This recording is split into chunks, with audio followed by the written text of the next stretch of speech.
एकादश स्कंद श्रीमद् भागवत में तितिक्ष ब्राह्मण की कथा है। भगवान सच्चिदानंद जगत गुरु श्री कृष्ण चंद्र जी उद्धव जी को सुना रहे हैं। कितना बड़ा महापुरुष है वो कि भगवान चर्चा उसकी सुना रहे हैं। उद्धव जी को भगवान उपदेश कर रहे हैं, उसका उदाहरण दे करके। वो है क्या? भगवान ही वर्णन करते हैं। पूर्ण संसारी आदमी, एक भी कोई धर्म कर्म नहीं, महान कंजूस, न परिवार को सुख देने वाला न शरीर को सुख देने वाला, बस कमा कमा के रुपया जमा करने वाला। परिणाम क्या हुआ? भारी विपत्ति, देवताओं ने बाधा पैदा कर दी, क्योंकि जब धर्म विहीन आचरण, सब संपत्ति नष्ट होना शुरू हो गई। परिवार वालों ने त्याग दिया, कमाने लायक नहीं रहा, बूढ़ा शरीर। अब उसे होश आया, अब उसने निश्चय किया, देखो देखो बूढ़ा है, कोई साधन नहीं किया। अब उसने निश्चय किया कि समस्त देवता साक्षी हैं, मैं आज समझ गया कि मेरा कोई नहीं, मेरा कुछ नहीं।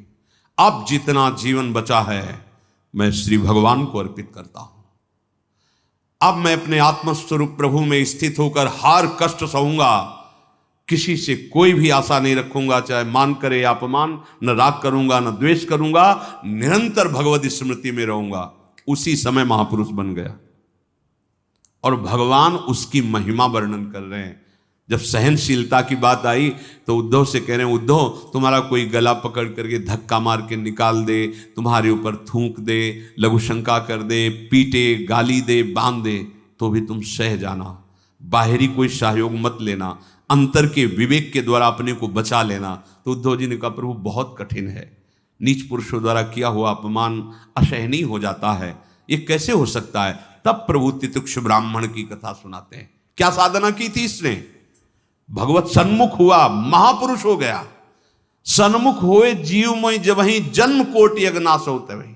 आप कहोगे मैं सन्मुख हूं, अंदर देखो। जब कोई अपमान करता है तो तुम्हारे सामने कौन होता है?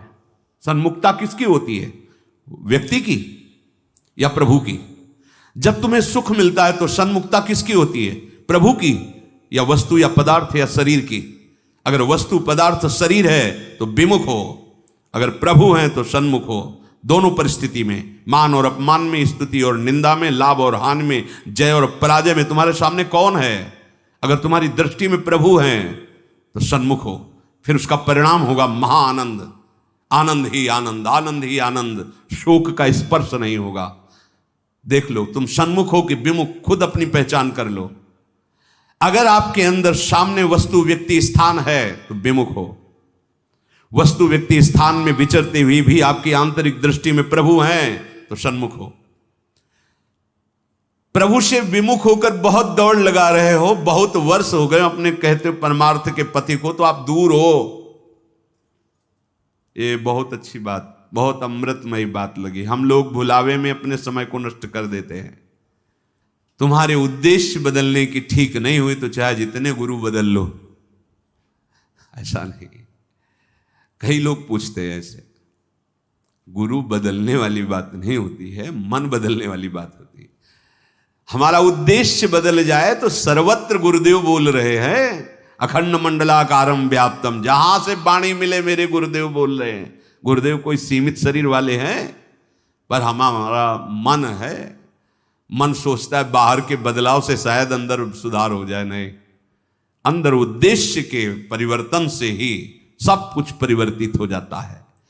ये भोगों में सुख है ऐसी भ्रांति, ऐसी धारणा, ये तुम्हें भगवान के सन्मुख होने ही नहीं देगी। इसीलिए बड़े भाग पाइप सत्संगा, बिना प्रयास होई भव भंगा। बिना प्रयास सन्मुख, भगवान के सन्मुख हो गए, संभाल लेंगे योगक्षेमम भाव में हम। बस तुम्हें मुंह मोड़ने की जरूरत है। बस गलत दिशा की तरफ मुंह मोड़ के और बहुत बलवान बन के दौड़ रहे हो तो प्यारे, हर कदम तुम प्रभु से दूर होते चले जा रहे हो। तुम्हें लग रहा है मैं बहुत दौड़ रहा हूं और दिशा गलत पकड़े है, दौड़ रहे हैं, अपने को बहुत दौड़ाक समझ रहे। सही दिशा में चलो, आराम से चलो, पहुंच जाओगे। क्यों? बहुत नजदीक है वो सही उद्देश्य रखने वाले के लिए। बहिरंतस्य भूतानाम चरम चरमेव च सूक्ष्मात् तद विज्ञेयम दूरस्थम चांतिके न तत्। अगर निराभिमान होकर पुकार दो तो चलना ही नहीं, वो वहीं गले लगा लेगा आके। ये चलाया इसलिए जाता है कि दौड़ करके थक जा और फिर पुकार, आत्मसमर्पण कर दे, अब चलने लायक नहीं रहा तो गिरते गिरते वो संभाल लेगा तुम्हें, तुम गिर नहीं पाओगे। पर अपने हार नहीं पाते ना, अपबल तपबल और बाहुबल, चौथो बल है दाम, शूर किशोर कृपाते सब बल हारे को हरि नाम। यही हार के लिए दौड़ लगाई जाती, लगाओ। नहीं तो अगर सतमार्ग के साधन नहीं करोगे तो असाधनों में दौड़ शुरू हो जाएगी। नहीं तो भगवान केवल आर्त भाव से पुकारने से आते हैं।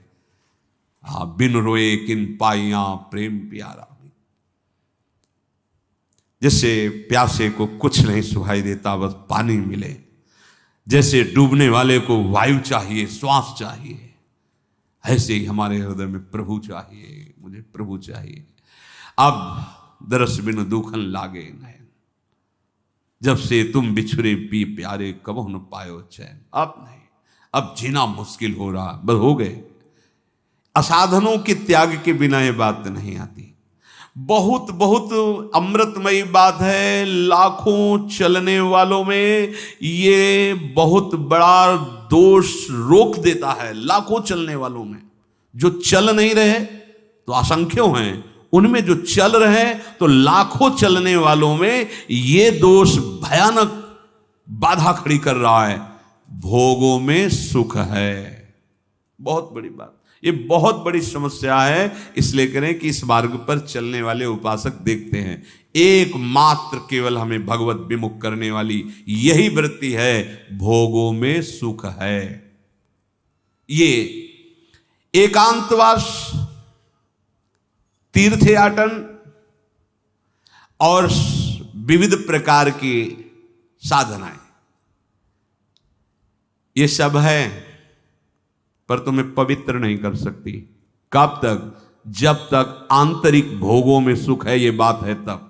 भारी अपवित्रता ये बैठी हुई है भोगों। बता रहे कि यही जीवन का सब पूरा मतलब चिंतन का सार है कि उन्नति में, लौकिक और पारलौकिक उन्नति में यही एक सबसे बड़ी बाधक वृत्ति है। भोगों में सुख है, ये आशा। आस की पास नहीं तोरी जानी, ये आशा नहीं काट पाते, पूरा जीवन व्यतीत हो जाता है। वो बलिहारी गुरु चरणों की कि वो अहम के किले को विध्वंस करके शुभ अशुभ दुर्ग विध्वंस बल, तब जयति जयति जग उच्चरे, विनाश कर देते हैं। जो बाधाएं सामने नष्ट कर देते हैं वो बस गुरु भगवान की शरणागति हृदय से तो भगवत सन्मुख वो कर देते हैं। जब जयंत अपराध करके भगाला तो प्रभु श्री राम जी का वो जो सीख से संधान किया हुआ वो त्रिभुवन में भगाया, कहीं उसको ठौर नहीं। जैसे सुदर्शन चक्र जी ने दुर्वासा को भगाया। नारद जी देखा, नारद देखा विकल जयंता, दया लाग कोमल चित संता, इसको तो कहीं कोई अब रक्षा नहीं कर सकता। नजदीक गए और भाग, उन्हीं प्रभु की शरण में जा, वही तेरी रक्षा कर देंगे। भाग, त्रिभुवन में कहीं जाने की जरूरत नहीं, कोई तुझे नहीं रखेगा। देवराज इंद्र ने भी नहीं रखा। जब देखा है कि प्रभु का अपराध करके आ रहा है तो कहा जल्दी भाग यहां से, नहीं स्वर्ग भस्म हो जाएगा। जो भी शरण देगा वहां विनाश लीला प्रारंभ, भाग तू यहां से, कोई ठहरने नहीं दिया। तब नारद जी करुणा करके कहा उन्हीं भगवान की शरण में जाओ जहां से तुम्हें शांति मिलेगी, त्रिभुवन में कोई ठोर। अब वो जानता ही नहीं था कैसे प्रणाम किया जाता है, राजकुमार है ना इंद्र का बालक। तब नारद जी जाके उसे ऐसे सन्मुख प्रणाम किया जाता। गुरुदेव उसको मोड़ देते, चल ये ठौर है, यहां ऐसे समर्पित होता जीव है, वो मंगल को प्राप्त हो जाता है। एकांतवास, तीर्थ निवास, अन्य साधन, बहुत बहुत अमृतमयी बात है। इन्हीं का भरोसा लेकर के भोगों में सुख बुद्धि का पोषण होने लगता है। ये महापुरुषों के वचन। एकांतवास, तीर्थ निवास, तीर्थों का अवगाहन और साधना, ये आपको तब तक पवित्र नहीं कर सकते जब तक आपके अंदर भोगों में सुख बुद्धि है। इसीलिए कहते हैं तीर्थों के और अन्य इन साधनों के प्रभाव से पाप नष्ट हो सकता है, पर पाप प्रवृत्ति का नाश नहीं होता। और संत समागम से पाप और पाप प्रवृत्ति दोनों का नाश हो जाता है। ये बहुत बड़े। गंगा पापम शशि तापम दैन्यम कल्पतरुस्तथा पापम तापम तथा दैन्यम हरति साधु समागमा। एक ही जगह सब शांत हो जाएंगे, क्योंकि पाप प्रवृत्ति का ही नाश हो जाता है। ये बहुत सूक्ष्म बात है, बहुत अमृतमयी बात है और बहुत पकड़ने लायक बात है।